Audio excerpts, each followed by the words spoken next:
আজকে তোর রুমে একটু বসি। হ্যাঁ আম্মু, বসছো যখন তাহলে নানুর বাড়ির ভূতের গল্প বলো। হ্যাঁ আচ্ছা, তাহলে শোন। ঘরের পেছনে একটা গাছ ছিল, সেই গাছে ছোট্ট একটা পেতনি বাস করত।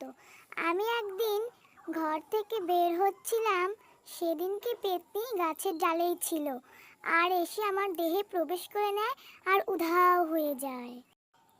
তারপর মা বাবা সাধু বাবার কাছে গেল, আর আমি তো 2 ঘন্টা চেতনই ছিলাম না, অজ্ঞান হয়ে গেছিলাম, আমার কিছু মনে নেই। সাধু বাবার কাছে গিয়ে বললে সব কাহিনী। তারপর সাধু বাবা ওই ভূতকে হাজির করে ওর দেহ থেকে আমার দেহ বের করে নেয়, আর আমি বেঁচে যাই।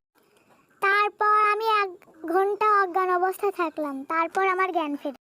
আম্মু চুপ করো তো, আমার ভয় করতেছে। আমি আর রাতে শুতে পারবো না, তুমি আমার রুম থেকে এখন যাও তো। নিজেই শুনতে যাস আর বলিস আমি শুনবো না, তাহলে আমি কি করব? থাক, আমি গেলাম। ও আম্মু তো চলে গেল। ওটা কি? কি ওটা? ভূত না তো? আরে আরে, কেউ না কেউ না, আমি তোর মা। বুঝিস নাই আমাকে? চিনিস নাই? তুই এত ভয় পেয়েছিস? তোর কাছে শর্টে কটা গল্প বললাম, তাও এত ভয় পেয়েছিস? হ্যাঁ আম্মু, আমি অনেক ভয় পেয়েছি। তুমি এখন যাও, তোমার ভালো লাগতেছে না এসে ভয় দেখাইতে। কিছুক্ষণ পর যাই, একটু বারান্দা থেকে ঘুরে আসি। যাই একটু পানি খেয়ে আসি রুম থেকে। আয় আয়